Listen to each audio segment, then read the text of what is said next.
Y gracias a ustedes por elegir la sintonía de la Telecorporación Salvadoreña en este que es el principal foro de debate del país. El ingeniero Moisés Urbina, el conductor de este espacio, se encuentra gozando de sus merecidas vacaciones en familia, así es que le deseamos lo mejor y para este servidor es un placer llevarles a ustedes el desarrollo de este programa el día de hoy.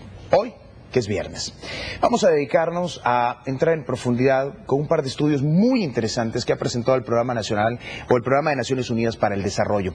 Uno de ellos fue presentado recientemente, se llama Informe de Desarrollo Humano para América Latina y el Caribe 2014. Ahí se destaca que la región ha tenido avances importantes en los últimos 14 años, pero todavía hay retos y todavía hay análisis que hacer sobre los números. En El Salvador, por ejemplo, el informe revela una reducción en los niveles de la pobreza, pero advierte que la población de clase media pues está propensa a caer en una categoría que se llama vulnerabilidad.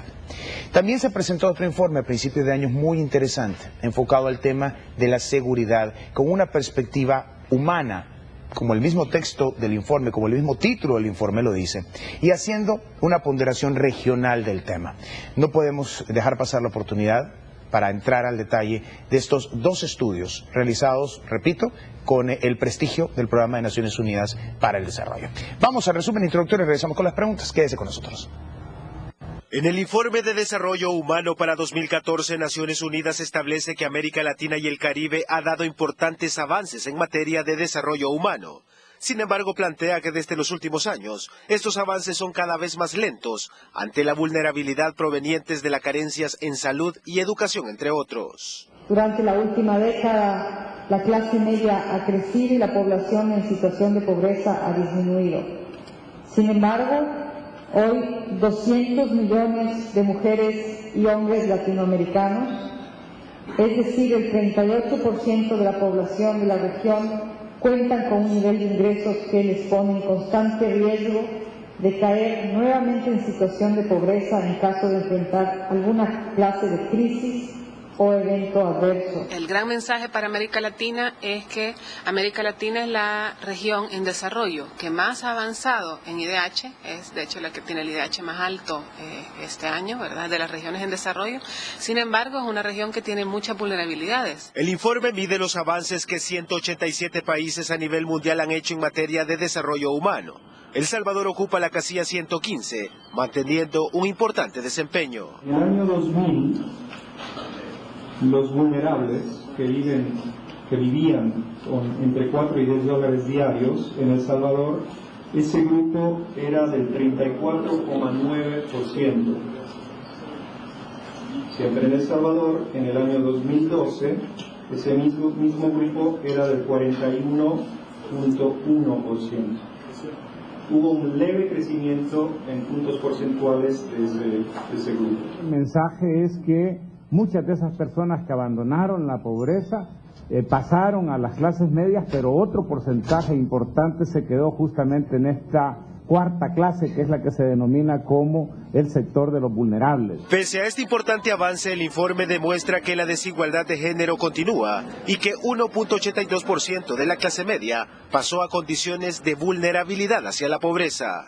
Tenemos también muchísimas, más del 50% de los trabajadores económicamente activos no están ligados al sistema de protección social a nivel de seguros de salud. El Salvador todavía tiene un problema de pobreza para el 30% de su población, pero hay un grupo importante que, aunque no está en la pobreza, sigue teniendo varias características que lo vuelven extremadamente vulnerable desde la perspectiva humana, ¿verdad?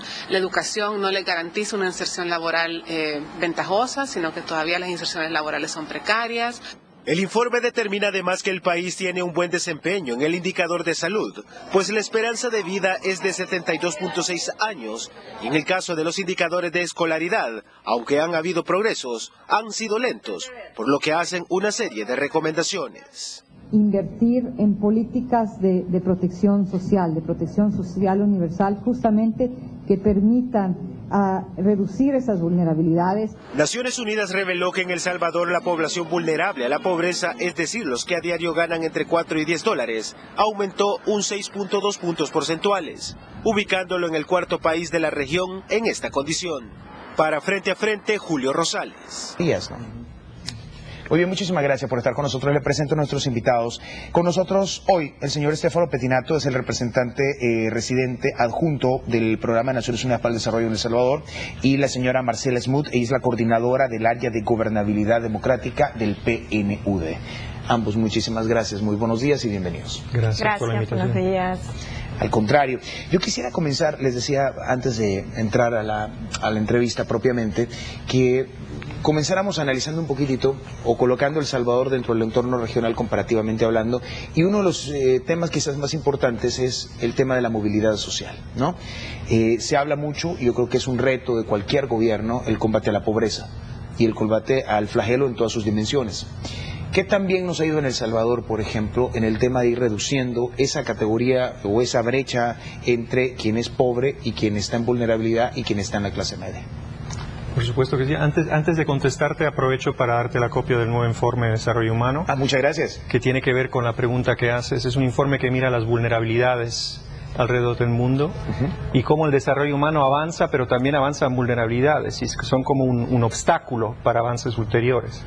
Y El Salvador no es excepción. El Salvador vio avances importantes en desarrollo humano en los últimos años, pero a la vez existen vulnerabilidades, esos bloqueos que no permiten a grandes sectores de la población no avanzar. En términos de la pobreza según la línea nacional, la línea de pobreza, como se calcula aquí en El Salvador, ha bajado desde 2008, que estaba aproximadamente a 40%, y el último dato figura 29% de pobreza. Es una baja importante. Ahora, la pobreza estamos midiendo en este sentido la pobreza por ingresos. Evidentemente el fenómeno de la pobreza, sabemos, es bastante más complejo que tener más o menos de $1 por día o $4 por día. Entonces ahí es donde hace falta entrar mucho más en detalle para ver cómo medirlo mejor. Hay que medir la pobreza de manera mucho más rica, más compleja, porque es un fenómeno complejo, tiene que ver con educación, con exclusión, con inseguridad. Entonces ahí es donde intentamos dar un aporte como PNUD. Aquí me parece muy interesante que nos ayuden en una cosa. A ver, entonces, ¿de qué depende que yo sea pobre? ¿De que gane menos de $1 al mes? ¿De que lo que gano al mes, al día, de que lo que gano al mes, por ejemplo, me alcance para comprar la canasta básica? ¿Cuáles son los indicadores que definen esa línea de pobreza? Hay muchas formas de medir la pobreza, muchas de hecho. La manera tradicional de medir la pobreza, la más utilizada, es midiéndola por ingreso.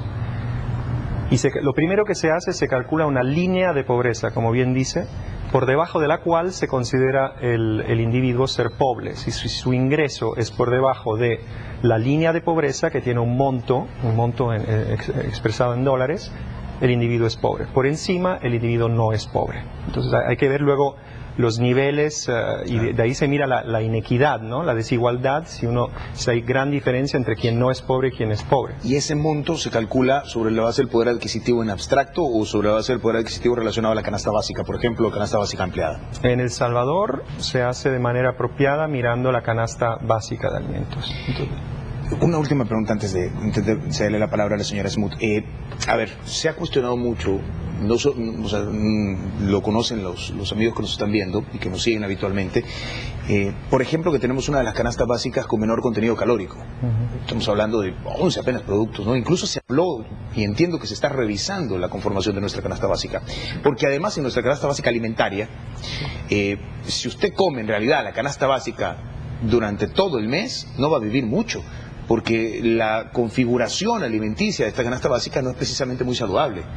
Por otra parte, si comparamos nuestra canasta básica ampliada incluso con la cantidad de productos que incluye la de Panamá, la de la vecina Honduras, la de Nicaragua, incluso la de Guatemala, nos vamos a encontrar con que nuestra canasta básica es muy pobre. ¿Significa entonces que medimos, digamos, de forma condescendiente un poquito en El Salvador el tema de la canasta básica porque es muy pequeña? Yo no sé si condescendiente, lo que sí es que está desactualizada. Hay que hacer un trabajo, y se está haciendo, como bien apunta.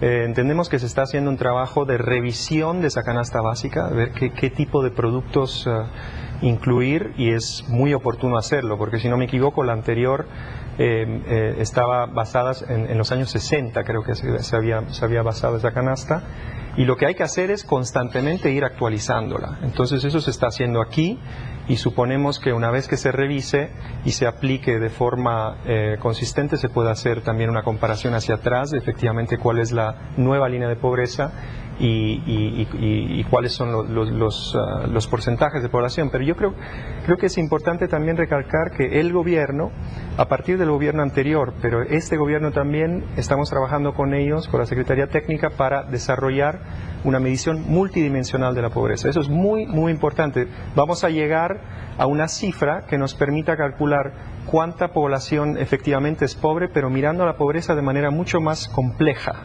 mirando varias dimensiones, condiciones de la vivienda, nivel educacional en la vivienda, estado de salud, situación de salud, acceso a bienes básicos y nutrición, y un sinnúmero de variables más, y vamos a tener un dato mucho más fiable, así como se está haciendo en otros países. Cuando platicamos, señor Smoot, con el anterior secretario técnico de la presidencia sobre este tema específicamente de la medición multidimensional de la pobreza, él decía que no necesariamente esa medición multidimensional implicaba que hubiese un aumento de los pobres, porque iban a haber más categorías a medirse, porque el país ciertamente ha avanzado en áreas como, por ejemplo, tratar de acercar servicios básicos. Hemos aumentado, tal vez no a los niveles deseables, pero hay un aumento que hay que reconocer en materia de agua potable, por ejemplo, de alumbrado público.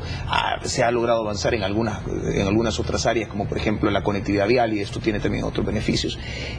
Al final de la historia, la pregunta a la que quiero llegar completamente es ¿qué tan importante en realidad para un gobierno es saber cuál es la línea real de pobreza que tiene? Y esta medición multidimensional va orientada en ese camino, va a darle mejores herramientas de análisis. Definitivamente, mientras el análisis es más integral y podemos entender los diferentes aspectos vinculados a la pobreza, no solamente un tema de pobreza medida por el ingreso o por la canasta básica, sino estas diferentes dimensiones, la multidimensionalidad de la pobreza, tal como explicaba Stefano, nos permite ser mucho más específico en las intervenciones que se diseñan. En la medida que tenemos mejor información, mejor calidad de información, información más precisa, más desagregada, más georreferenciada, las intervenciones que se diseñen para hacer frente a la problemática y para reducir la pobreza van a tender a ser más efectivas. Entonces nos permite entrar con intervenciones de acupuntura, digamos, no intervenciones generales, sino mucho más focalizadas para atender los principales problemas y para focalizar en aquellas poblaciones que están más afectadas o que son más vulnerables. Ayúdame a entender una cosa, por favor. Producción, si me permite mostrar esa gráfica, se lo puede agradecer muchísimo porque me parece bastante interesante. Se ha hablado acá de una reducción de pobres. Aquí tenemos un comparativo en América Latina específicamente, América Latina, no es El Salvador solamente, sobre la movilidad social. Y hay una categoría a la que yo quisiera referirme, que es la categoría verde, que se llama vulnerables. Estoy desactualizado, ¿no? Porque yo me acuerdo que se hablaba aquello de clase alta, clase baja, clase media, y cada una sustituida o subdividida en media baja, media alta y media media, valga la redundancia. Bueno, esta categoría de vulnerables, ¿quiénes son? Y en El Salvador, para trascender de esos datos regionales a los datos propios de nuestro país, ¿qué tan amplia es? Sí, a ver, estos son datos nuevos que hemos calculado a partir de información de encuestas de hogares de todos los países de América Latina y el Caribe, datos calculados por el Banco Mundial que nosotros proponemos a través de la presentación de este informe. Y efectivamente, dado que el informe trata el tema y el concepto y la evidencia empírica de la vulnerabilidad, lo que hemos propuesto es identificar un grupo poblacional de vulnerables. Evidentemente, como siempre, los umbrales siempre van a ser arbitrarios en estas cosas. Entonces hemos especificado un umbral de la población vulnerable, que son aquellos que ganan entre 4 y 10 dólares diarios. Esta es la categoría de vulnerables. ¿Por qué la ponemos así? Porque es exactamente la categoría de población que está por encima de la pobreza extrema, de la sobrevivencia. Es una categoría que sobrevive, pero que aún no vive en pleno su vida, no tiene la posibilidad de hacerlo por el nivel de ingreso tan bajo. Por encima de ese nivel, entre 10 y 50 dólares, hemos calculado la clase media, la que decimos clase media según umbrales de ingreso. Y lo que ha pasado en América Latina es que esa clase media ha aumentado, pero también ha aumentado la categoría de los vulnerables. Vamos de nuevo a la gráfica, por favor. Esto es interesante porque es un comparativo de América Latina. 18 países, ¿no? 11 tienen características bastante similares, no necesariamente positivas. El resto parece que ha hecho mejor la tarea. Si comparamos el verde, entiendo yo que es el comparativo promedio, ¿no? América Latina en total, menos 16.4, es decir, había una reducción de la pobreza, ¿no? Sin embargo, nuestro país, si lo vemos llegando casi al final de la cola, menos 4.2. Somos de los que menos hemos trabajado, solamente el Uruguay ha reducido todavía menos que El Salvador, y en otros países que ha aumentado, ¿no? Honduras, República Dominicana y Guatemala. Sí. Ahora, cuando vamos al tema de la población vulnerable, en El Salvador la población vulnerable pues parece que está también dentro de las más altas de la región. Bolivia, Venezuela y Ecuador en primer lugar y El Salvador en cuarto lugar. Ok, ¿cómo entendemos esto a la luz también, señor Smoot, de un dato que ustedes mismos presentan en este estudio, por lo menos en el resumen ejecutivo así lo revela, de una reducción en la clase media? O sea, pareciera que hemos hecho bien la tarea al reducir los pobres. ¿Qué significa que se reduzca la clase media? ¿Es que pasaron a la clase alta? Hay cambios y hay movimientos, pero fundamentalmente también hay un movimiento a las clases vulnerables. Hay un análisis que te permite dar mayor precisión sobre la organización en relación a los temas, a estos estándares de ingreso, lo que permite ver. Entonces está esta movilidad y una reorganización donde hay un grupo que ingresa a esta categoría de vulnerables, que es la novedad, digamos, de este estudio, el análisis sobre las vulnerabilidades y estos grupos que si bien salen de la pobreza, todavía aún no tienen las condiciones para avanzar en el desarrollo humano en todo su sentido. Aquí tenemos el cambio en la clase media, señor Smoot, y vemos, por ejemplo, como el promedio de América Latina, 12.4, ¿no? Un crecimiento de la clase media en 12.4. En El Salvador, sin embargo, es un descenso de menos 1.8. Significa que si nosotros, y esta gente se movió a donde, a la vulnerabilidad, ¿no? Se movió fundamentalmente a las vulnerabilidades. Okay. Bajó de una clase media a convertirse en esa que sí tiene un poquito más para no ser pobre, pero que todavía no vive. Yo no sé cuál será el concepto de dignidad. De una forma digna, con lo mínimo, ¿no? Sí, porque lo que vemos es, bueno, primero que todo, estos datos no son datos, como decimos, longitudinales, o sea, que siguen el mismo hogar y nos permiten ver si un hogar entró por un lado y entró en una categoría y salió de otra, porque son como dos fotografías, Federico. Entonces, y se hizo una fotografía en el 2000 y una fotografía en el 2012, y se ve que estos grupos, el peso relativo de estos grupos cambiaron. No sabemos exactamente el movimiento específico que hubo de la población de un grupo u otro, pero sí vemos con preocupación, efectivamente, que hay un grupo grande de vulnerables, el 41% en El Salvador en el 2012, entonces hay que prestar atención a esto. Aquí tenemos esta gráfica que forma parte también de las que han reflejado ustedes en el estudio.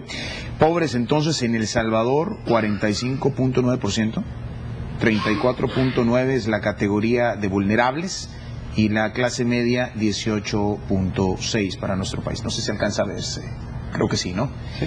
Bueno, esto dentro de la región nos coloca pues de esta manera, básicamente. Como pueden ver ustedes, pueden comparar los tamaños del color verde de la clase media, de la Ese es el dato de 2000, ¿eh? Del año 2000, es correcto. Y aquí tenemos del 2012 para ver cómo se ha movido esta estadística. Hemos reducido la pobreza, eso creo que es bueno para cualquier país, ¿no? Sí, es un avance para el nuestro. Tal vez hemos sido de los que menos ha reducido la pobreza regionalmente, pero hay avance, y yo creo que eso es muy importante decirlo, en altas, claras y pausas voces. Ahora bien, también es importante decir que la reducción todavía nos coloca dentro, mire usted la franja de azul, dentro de los países con una alta tasa de pobreza. La vulnerable también no es nada despreciable, no sé dónde está Faro, si me corrige por favor, pero tenemos de las más altas también de la región, ¿no? Una alta tasa de vulnerables, y la clase media pues es, si no me equivoco en el dato, la cuarta quizás más pequeña de la región. Así es. Sí, basta. Otra manera de ver estos datos, que efectivamente usted comparó muy bien con el resto de la región, es imaginarse, mirando un poco este informe de desarrollo humano, y en la última parte, que invito a los espectadores que tengan interés a ver estos informes, realmente se pueden bajar en gratis desde nuestra página web www.undp.org,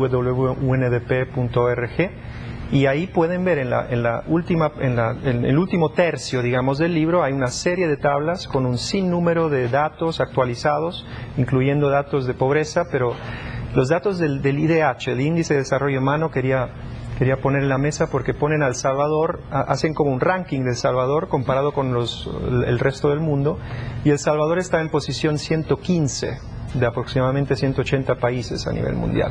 Está en el lugar 115, y ahí estaba también el año anterior de medición. Entonces hay una posición estable en términos de relativo al resto de los países del mundo, lugar 115. Paréntesis, el IDH se calcula mirando ingreso promedio del país, mirando educación y mirando salud. Entonces estas son las tres dimensiones del índice de desarrollo humano. Qué interesante. Salud, educación, sí. ¿Y el otro? Ingreso promedio, ingreso PIB per cápita. Muy bien. Es un promedio para el país. Ahí tenemos a El Salvador estable relativamente a los demás países. ¿De un año a otro? De un año a otro, entre 2012 y 2013. Pero tenemos a El Salvador que sube en nivel del índice de desarrollo humano. O sea, no hay un índice de desarrollo humano llanito así, hay un incremento en el índice, pero que mantiene a El Salvador en el número 115 a nivel de ordenamiento, digamos, a nivel mundial. ¿115 de 180 países. De 180 países. ¿El resto de América Latina está arriba del Salvador, a la par del Salvador o abajo del Salvador? No, yo diría que El Salvador está quizás por debajo del promedio, porque hay algunos países de América Latina, por ejemplo Chile, Barbados, Brasil, México, que son Uruguay, Costa Rica, que son países que tienen unos niveles más altos, digamos, en términos de indicadores de educación, salud e ingreso. Pero comparado con Centroamérica, El Salvador está bien, está ahí, está por encima de Honduras, de Guatemala y de Haití, por supuesto, y ahí está. Señores, solo una pregunta final antes de irme a la pausa comercial que me indica producción. Va en el sentido siguiente. La última administración, bueno, de hecho desde las administraciones del presidente Saca se había hecho un aporte del Estado hacia la economía familiar de los más vulnerables, ¿no? Una mecánica que durante la administración del señor Saca se hablaba como subsidios, se decía que eran subsidios a los más necesitados. Luego llega la administración del presidente Funes y pues el concepto cambia, y entonces habla de programas sociales, pero que sigue siendo inversión del Estado en función de los más desposeídos, y que ha continuado obviamente en la administración actual del señor presidente Sánchez Serén. La pregunta a la que quiero llegar es: ¿qué tanto de esta reducción de la pobreza es sostenible y qué tanto refleja esos aportes del Estado, pero también los deja en una situación justamente como esa categoría de vulnerabilidad, que si se retira el apoyo del Estado, esta gente vuelve a caer en la línea de la pobreza? Sí. Marcela, ¿me permite? Sí. Sí, es para entender el impacto de un programa, de una política pública, un programa social sobre la población, hay que hacer una evaluación de impacto, que es toda una ciencia ahí que se puede hacer para ver efectivamente cuánto realmente ha impactado un programa específico sobre la población.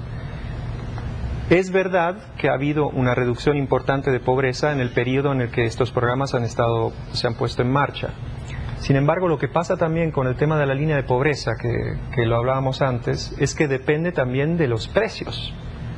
Cuando la línea de pobreza sube, debido a la subida de precios de aquellos bienes que están en la canasta básica, al subir la línea de pobreza, aumenta el grupo de aquellos que están bajo esa línea. Entonces, al haber bajado algunos de los precios de la canasta básica, ha habido un impacto efectivamente en términos de reducción de pobreza. Ese puede ser un factor que ha contribuido a la reducción de la pobreza en El Salvador. Yo creería que también han contribuido a una mayor inversión social en algunos programas dirigidos específicamente a poblaciones más vulnerables, pero se puede hacer más, se puede hacer mucho más, se puede hacer una inversión, digamos, más estructurada entre programas, no tener programas aislados que miran a cierto grupo poblacional en cierto sector, por ejemplo educación, otro programa que está mirando a temas de salud, pero hacer esa integración de programas sociales para tener un sistema de protección social, que es lo que se aboga, y un sistema de protección social que tenga una cobertura universal a nivel de país. Para eso hacen falta recursos claramente, pero digamos la dirección, el rumbo debe ser ese. Sí. Una pregunta, siempre sobre este tema de la apuesta social de estos gobiernos que me han mencionado, y le pido súplicas a la producción porque me van a robar unos minutos. Básicamente va en el sentido siguiente. Los sectores privados del país, con quienes hemos conversado esta semana, porque es una semana que cae en la coyuntura de los 100 días, que es esa estadística que internacionalmente también se usa mucho, ¿no?, para medir los primeros signos de un gobierno. Y se hablaba de que hay que tener cuidado con no considerar que estas personas, porque reciben estos programas sociales, están saliendo de la pobreza. Porque lo que en realidad, dice el sector privado, va a sacarlos de la pobreza es que ellos tengan acceso a empleo, a mejores niveles de educación. Pero esa educación no es solamente ir a la escuela, esa educación tiene que traducirse en una educación, primero, de calidad, y segundo, que le abra oportunidades laborales. Sí. En ese sentido, en realidad, ¿qué tan eficaces a la luz de estos datos hemos sido como país en los últimos 15 o los últimos 10 años en una reducción sostenible de la pobreza? ¿No? Más allá de la estadística, que esta gente en realidad tenga una situación de vida que en futuro le permita decir que no va a retornar a la pobreza, o por lo menos que tiene buenas posibilidades de no retornar a la pobreza. Sí. Usted menciona muy bien el tema del empleo. Algunos dicen que una buena política de generación de empleo es la mejor política de reducción de la pobreza, porque ahí es donde se ve un impacto más duradero en la salida del individuo, del hogar, de la condición de pobreza. Cuando hay un empleo, cuando hay un empleo digno, cuando hay un empleo que es también una cuestión de dignidad realmente, por supuesto. El tema de pobreza no es solo tener o no tener ciertos recursos. Entonces, lo del empleo es fundamental. Lo que ha pasado en el arco de tiempo que usted identifica es una tendencia hacia un cambio de paradigma, desde el asistencialismo, donde se identifica un problema y se intenta poner un ajuste a ese problema, hacia un concepto de reducción de pobreza que tenga que ver con un cambio estructural, duradero, que permita poner en pie, lo que le decía, un sistema de protección social que incluya políticas de empleo, políticas para la inserción de jóvenes en el sistema educativo, políticas que tengan que ver también políticas de seguridad, ojo, porque una buena política para reducir la seguridad y la prevención del crimen es una política también social. Bien, una última pregunta finalmente en este bloque que me parece que es fundamental. ¿Tuvieron problemas ustedes para encontrar datos? Es decir, ¿se mide bien, se mide bajo estándares internacionales la eficacia de los programas que implementamos? Se lo digo y justifico la pregunta en lo siguiente. Tuve acceso al estudio de medio término que se mandó a hacer por parte de la Secretaría Técnica de la Presidencia sobre el programa Paquetes Escolares. Y una de las primeras cosas de las que parte de este estudio de medio término dice que no había una línea de base previo a la implementación de este programa. Para que nos entendamos todos, a ver, la línea de base es como tener un punto de partida para saber qué tanto hemos avanzado, ¿no? Si usted no coloca un punto de partida, muy difícilmente va a saber más o menos qué tanto se logró. Solo eso, de que se lance un programa tan importante, y es un programa estrella además de la administración pasada y esta, sin una línea de base, hombre, ya lanza cierto nivel de... ¿cómo decirlo sin sonar tendencioso? Que se pudo haber hecho mejor, que es perfectible, como casi todo lo que hace el ser humano.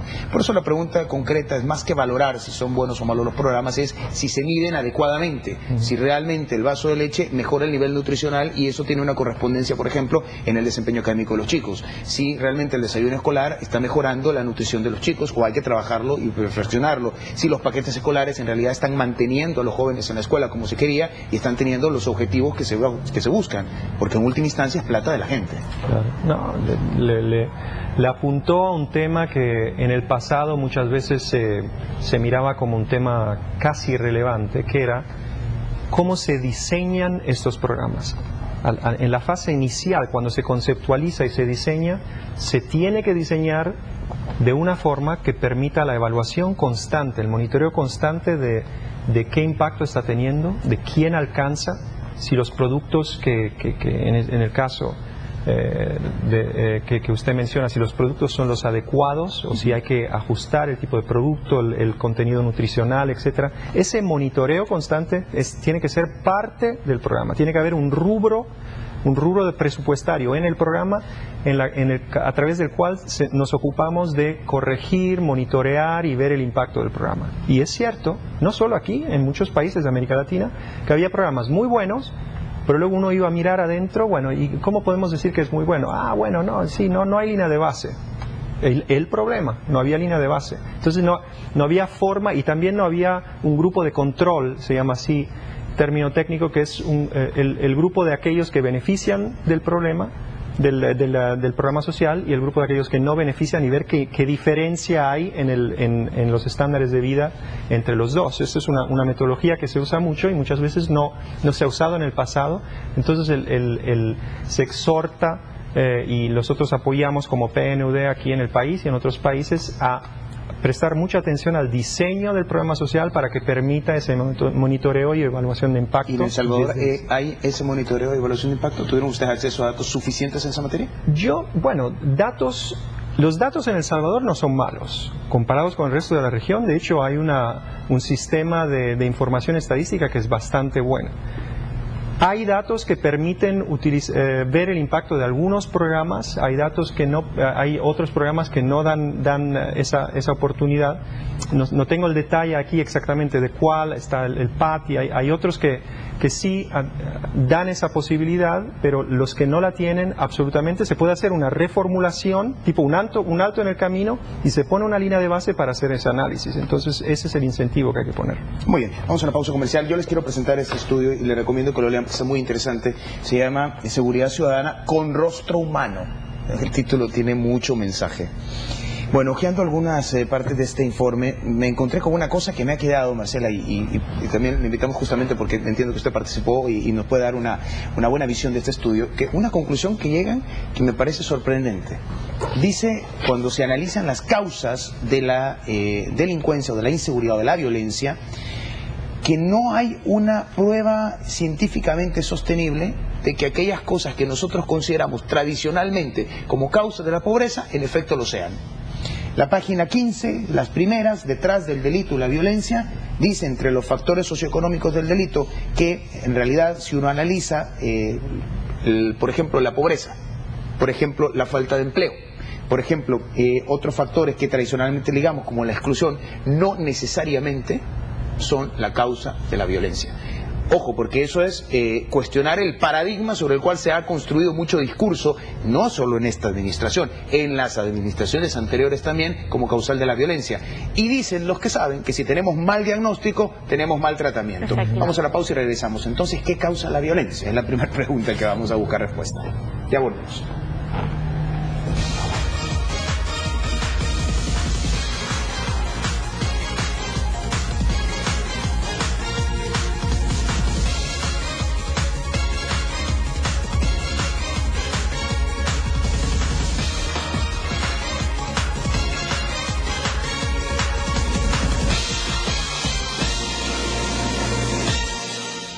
Muy bien, gracias por continuar con nosotros hoy, representante del Programa de Naciones Unidas para el Desarrollo.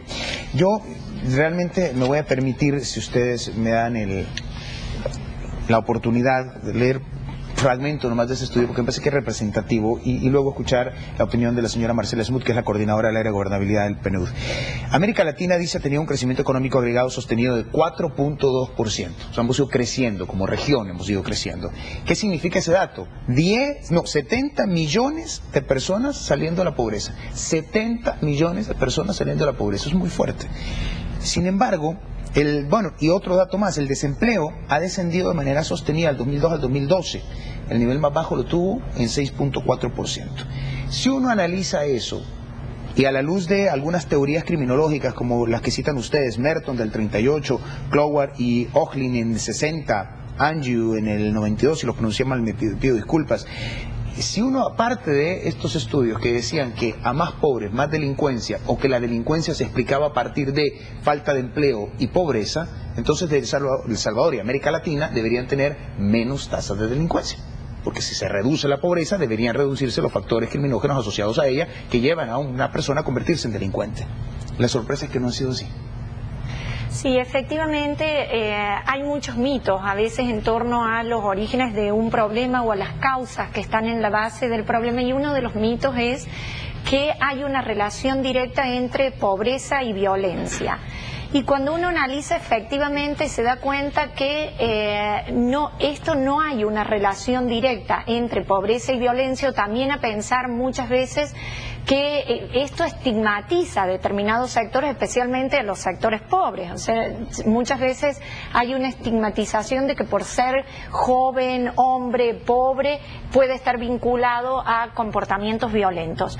Lo que los distintos estudios nos muestran en América Latina es, por un lado, que la relación de la violencia es más con inequidad que con pobreza.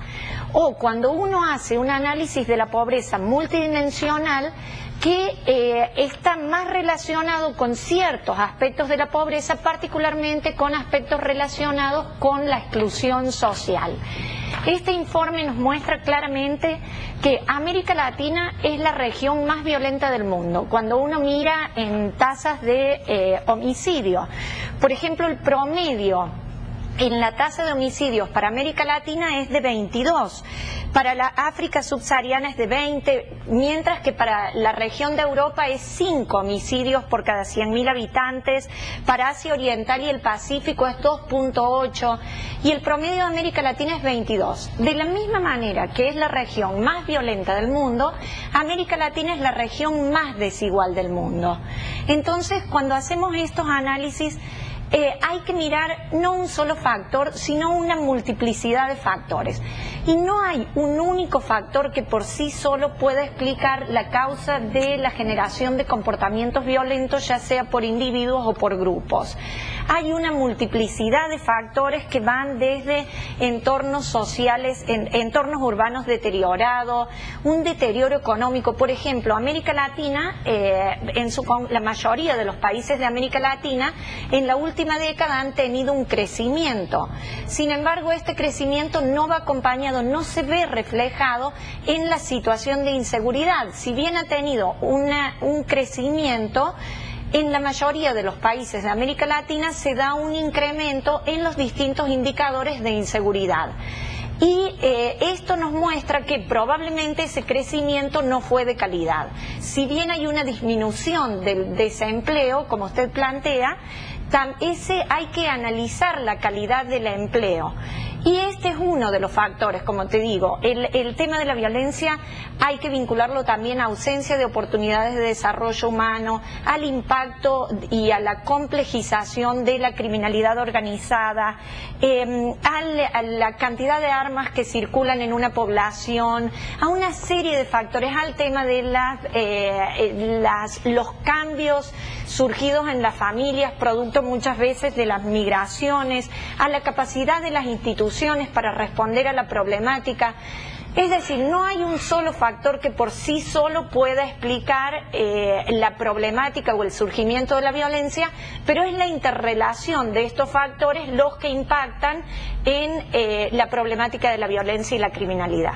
¿Usted quería agregar algo? Sí, quería decir también que cuando uno mira las variables claves que caracterizan la región adentro de esta problemática, está la inseguridad, la más alta del mundo, tasas de inseguridad más altas del mundo, está la desigualdad, que también tenemos ese triste récord, digamos, de la más alta desigualdad a nivel mundial, y también tenemos la más alta tasa de urbanización a nivel mundial. América Latina se está convirtiendo en una región de ciudades, de zonas urbanas. Entonces lo que le estamos transmitiendo a través de este informe es que la mayor desigualdad, la mayor inseguridad, y los casos de violencia surgen efectivamente cuando hay más inequidad, y cuando esa inequidad es tangible, es visible, cuando ahí entra el delito aspiracional, lo que usted mencionaba, porque que tiene que ver con el hecho de que hay una cercanía entre los que tienen más y los que tienen menos, y eso es lo que genera estas fricciones en muchos casos que ocurren en centros urbanos, y a partir de los cuales se pueden generar actos de violencia. Esto es un dato representativo. 10% más rico de la región acumula 32% del ingreso. es decir, 10%, 32% del ingreso. 40% más pobre, solo 15% del ingreso.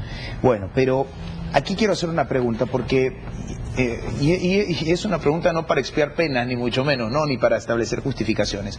Pero hay un dato muy interesante. Mucha gente dice que una cosa es la inseguridad real, es decir, la posibilidad, o lamentablemente si es el caso, la experiencia de haber sufrido a título personal o en mi ambiente más cercano, en mi familia, un delito de cualquier orden, y la otra es la percepción de inseguridad que tengo yo, es decir, el temor que pueda ser real o pueda ser más una proyección mental mía a ser víctima de un delito. Ustedes me dicen, los datos, por lo menos los datos de homicidio, nos colocan en categoría de epidemia. 10 por cada 100.000 habitantes. Segundo, esta es la región donde más gente se muere producto de la violencia del mundo. Del mundo, incluso sin guerras, solo la de Colombia, pero más allá de la región no tenemos conflicto armado, gracias a Dios, fue superado eso. Entonces uno se pregunta, bueno, con esos datos es real, ¿cómo está la percepción de esa realidad, que ya la realidad es dramática, cómo está la percepción de esa realidad? Bueno, efectivamente, cuando uno analiza la violencia, analiza las dos dimensiones, los hechos reales, que son los delitos, y lo que tiene que ver con la percepción, que es todo el temor de la gente. Estas dos dimensiones no se mueven de manera articulada, o sea, no hay un movimiento. Por ejemplo, uno ve en el caso cuando analiza América Latina, en Argentina la tasa de homicidio es de 6 por cada 100.000 habitantes. Sin embargo, la percepción de inseguridad es bastante parecida a la de El Salvador. Los argentinos tienen miedo en la misma situación, en las mismas dimensiones que el temor que siente la población salvadoreña, prácticamente. Miedo en América Latina, 3 de cada 10 ciudadanos afirman sentirse inseguros en su barrio, 5 de cada 10 perciben que la inseguridad ha subido en su país. Esta percepción, que en algunos casos no va acompañado de un índice real, o de la situación real en aspecto de magnitud, sin embargo tiene efectos reales, porque cuando sentimos temor muchas veces tendemos a buscar formas de responder a la problemática que, lejos de contribuir a reducir la violencia, contribuyen a un incremento. Por ejemplo, muchas veces creemos que tener un arma de fuego nos protege, y los distintos estudios muestran que una persona que intenta defenderse con armas de fuego frente a un delito tiene 40 veces más posibilidades de salir herido o muerto que aquel que no intenta defenderse con armas de fuego. Esto lo hemos estudiado en El Salvador a partir del análisis de registros de la policía, analizando si una persona intentó defenderse o no en un delito y si lo hizo con arma de fuego o no.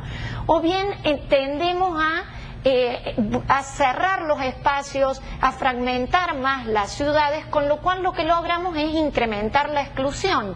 Incrementar, por ejemplo, Canadá es un país que trabajó mucho el diseño urbano seguro, y al abrir los espacios, al poner ciclovías, al trabajar en espacios, mayores campos visuales, las personas mismas se convierten en vigilantes naturales, o sea, hay más movimiento, ciudades más integradoras, y muchas veces el temor lo que nos hace es que vayamos en el sentido contrario, a cerrar las ciudades, a hacer ciudades más excluyentes, menos integradoras, más inequitativas, que son aspectos que sabemos que están vinculados a una mayor generación de violencia. Señora Smoot, y esto se traduce también en una modificación de los patrones de conducta.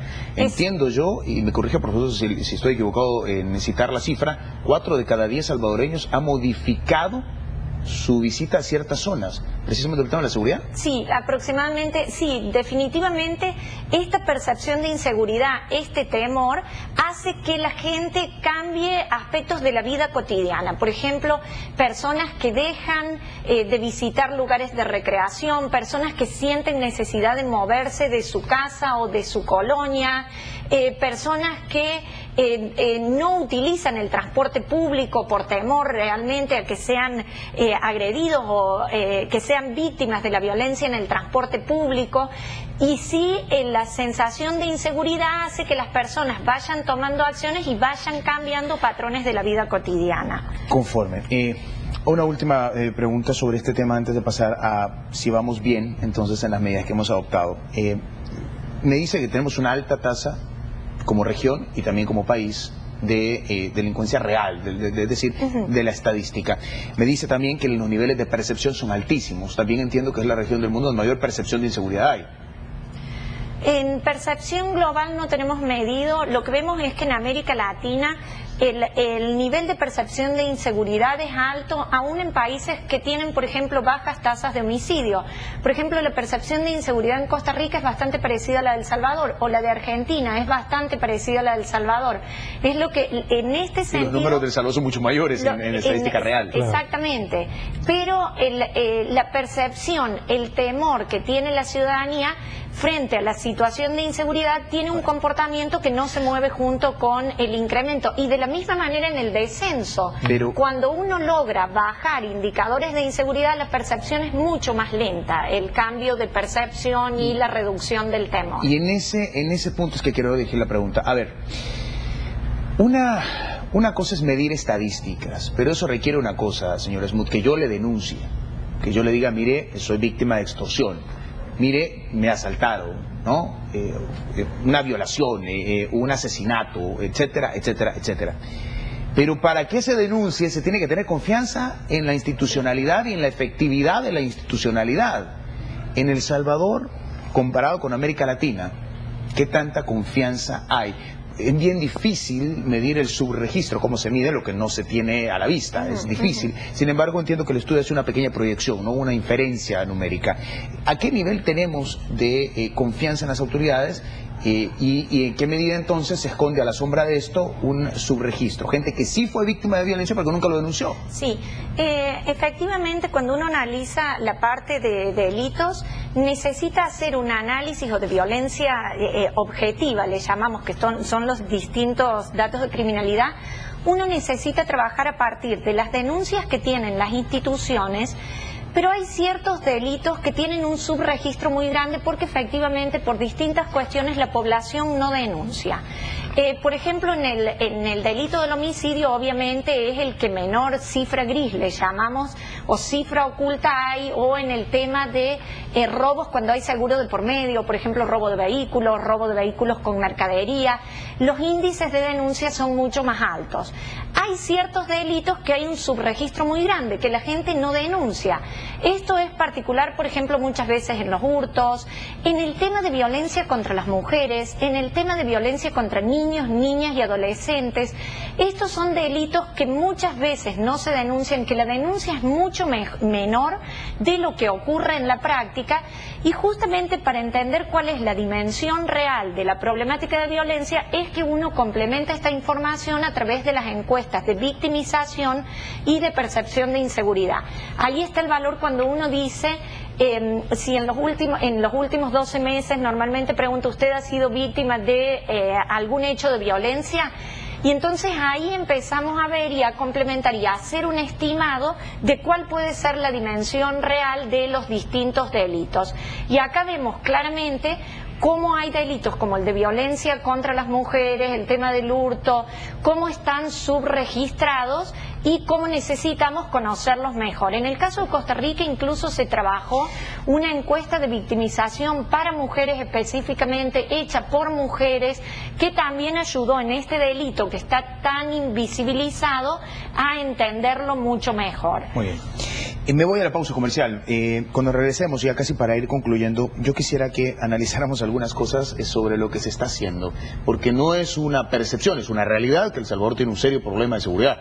No solamente, no solamente lo digo yo, lo dicen ustedes en este estudio, lo dicen otros estudios de otros tanques de pensamiento, y un punto muy importante también, de alguna manera lo está percibiendo la población. 40% apenas de aprobación de este gobierno, que es el más bajo en los primeros 100 días. Los dos anteriores tuvieron cerca del 70, este tiene apenas el 40, y dos de los problemas que la gente está colocando tiene que ver con la economía y el otro tiene que ver con la seguridad precisamente. Entonces, las preguntas quisiera desviarlas en el siguiente bloque hacia recomendaciones que hace este estudio en las cuales se tiene que trabajar si se quiere mejorar el tema de la seguridad en un país. Habida cuenta que la premisa aquella de que más pobres, más delincuentes, ya no se sostiene. Y un tema interesante, amigos, para compartirlo con ustedes, este es el cuadro 2.4 del apartado relativo a justamente lo que hay detrás del delito, dice que los internos que trabajaban antes de ser detenidos por un delito determinado era en El Salvador del 84,6%. O sea, tenían trabajo. No es que no fueran que desempleados, tenían trabajo. Entonces, ¿por dónde solucionamos? Si estos tipos tenían trabajo, tenían un ingreso constante y aún así delinquieron, ¿por qué lado pasa una solución de este problema? Vamos a la pausa, volvemos.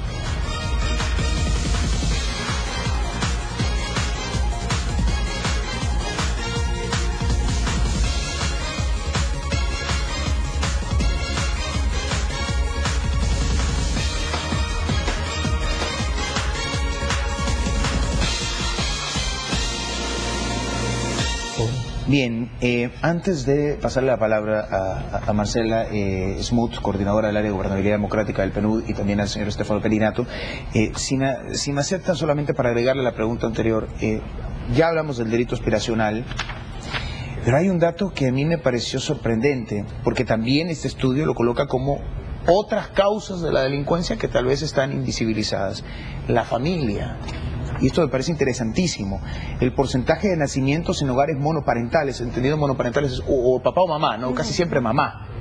En América Latina se ha duplicado en 30 años. Se ha duplicado en 30 años.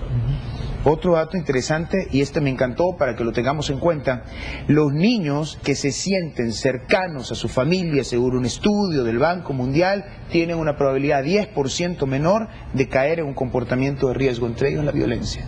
O sea, no es una cosa romántica. Si vive en un hogar integrado, donde se siente además cercano, entonces tiene un menor porcentaje de probabilidades de caer en delincuencia. Y el último punto al que me quiero referir es la escuela. En América Latina el 51% de los jóvenes varones y el 45% de las mujeres no van a terminar la secundaria. Entonces, 3 preguntas. Si uno saca esto, que es bastante extenso el estudio, quisiéramos tener tiempo de citarlo todo, pero si usted saca que trabajar en la familia, 1, trabajar en la escuela, 2, y el tema de reducir la desigualdad, ¿esas deberían ser apuestas? ¿Por ahí pasa parte de la solución del problema de delincuencia? No sé, Marcela.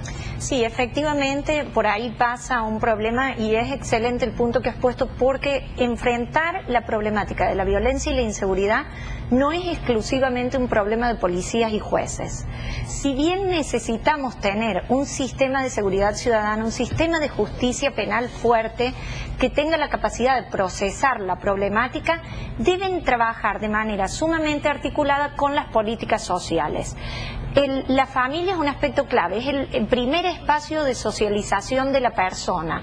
Una familia debilitada es una familia que tiene menos herramientas para poder empezar a trabajar. La violencia al interior de los hogares que suele generarse suele ser un espacio donde los niñas, víctimas de violencia aprenden a utilizar la violencia como una forma de gestionar la conflictividad, como una forma de relación, y después repiten este tipo de patrones. Podría ser un primer espacio de violencia. En este sentido es importante trabajar y fortalecer a las familias para cumplir con esa función de socialización, trabajar con la escuela para garantizar, reducir los niveles de deserción escolar y garantizar que los jóvenes tienen una educación de calidad que les permiten insertarse productivamente en un mercado cada vez más y en una sociedad cada vez más competitiva. Entonces se necesitan desarrollar estrategias que tienen que ver con aspectos más vinculados a la seguridad, para bajar los índices de violencia, pero para que esto sea sostenible hay que trabajarlo articuladamente con políticas sociales que garantizan que se van removiendo algunas de las causas que tienen que ver con la generación de la violencia y la inseguridad. Y Federico, si puedo aportar, por favor. ¿Usted se acuerda el otro informe de desarrollo humano que presentamos aquí, el de para El Salvador? Sí. Que presentamos en noviembre del año pasado. En ese informe claramente hacemos un análisis muy dirigido a El Salvador como país para responder a algunas de las problemáticas que usted menciona. Está muy vinculado con el informe de seguridad ciudadana para la región, pero el marco analítico que nos permite el informe de El Salvador es el marco del ciclo de vida, en el que nosotros podemos ver la evolución en la vida de una persona a partir de la niñez y la primera infancia, la niñez, los años de la adolescencia y la juventud, y los años de la vida adulta y la vejez. Entonces, Si usted ubica estas tres fases en la edad de una persona, puede también ver estas tres dimensiones que son fundamentales. En los primeros años de vida, uno está en un hogar y tiene que tener esa protección y esas condiciones mínimas para poderse desarrollar sin esas vulnerabilidades adentro del hogar. Sí, cuando está en la edad de la juventud, la escuela es el ámbito principal en el que hay que intervenir para proteger y para reducir los riesgos y la vulnerabilidad hacia la violencia. Y en la edad adulta y vejez, evidentemente ahí está el empleo, el trabajo, el ámbito laboral donde hay que hacer esas garantías. Bueno, no tengo más tiempo, lamentablemente. Voy a trasladar, por respeto a los amigos, solamente 2 tweets de todos los que hemos recibido, pero entiendan que esto es televisión y el tiempo es un enemigo cruel. Aquí hay un comentario del señor Rafael Mengíbar al que me voy a subir para hacer una pregunta. Si lo podemos mostrar, por favor, para que vean que no me los invento. Sí, ahí está. Dice, el informe del PNUD debería ser la guía socioeconómica para el gobierno. Ahí está la realidad social. La pregunta que quiero hacer es, ¿y estos estudios que ustedes hacen, para no meterlos en problemas solo con El Salvador, en América Latina, qué tanto es, si bien es cierto, una serie de datos importantes, pero que no se toman en cuenta a la hora de traducirlos a políticas públicas? ¿Qué tanto hemos avanzado en eso? En que esto en realidad sea documento de estudio, en realidad se traduzca en políticas visibles para que ustedes digan, bueno, mira, eso, se entendió, por ahí se está yendo.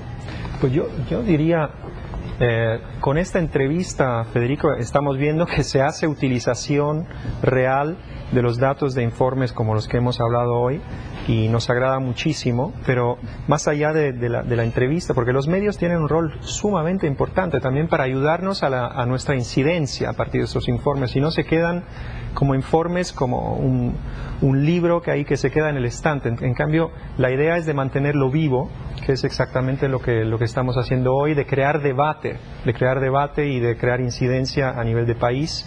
Yo creo que yo he estado trabajando en otros informes a nivel de América Latina en los años pasados, pero desde que llegué a El Salvador veo que los informes de desarrollo humano aquí realmente tienen una incidencia, se utilizan, se leen, y se leen también a nivel de gobernantes, así que estamos contentos de eso. Y esta es la última, dice, cuando se realizó la tregua bajamos los índices de homicidio, dejamos de ser el segundo país más violento. Bueno, la pregunta se la hago a usted, Marcela, que trabajó en este estudio de seguridad ciudadana con rostro humano en El Salvador. Bueno, ¿cómo debemos entender entonces el retroceso en la estadística dura de datos de homicidios? Yo creo que es importante entender que una sola medida por sí sola no logra tener un impacto sostenido en el comportamiento de los delitos en general.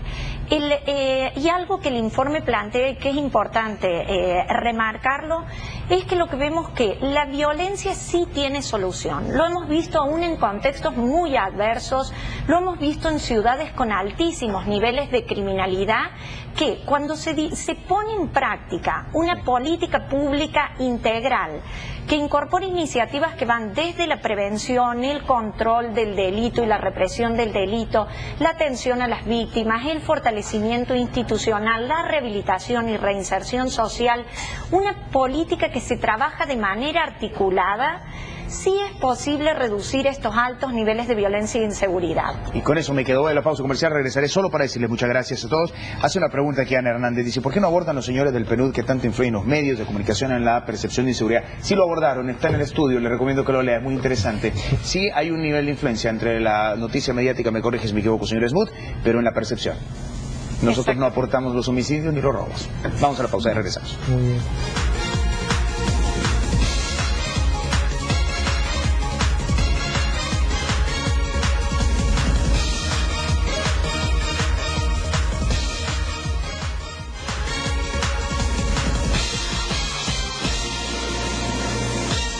Gracias a ustedes por la sintonía, gracias señor Céfalo Petinato, representante residente adjunto del PNUD en El Salvador, gracias señor Smoot, Marcela Smoot, coordinadora del área de Gobernabilidad Democrática. Hasta la próxima. Gracias a ustedes. Vamos de inmediato a la pausa comercial, regresamos, bueno ya no es ni pausa más bien, es un segmento para que usted le ponga atención a nuestro patrocinador, regresa Lourdes Lara que tiene una entrevista muy interesante también.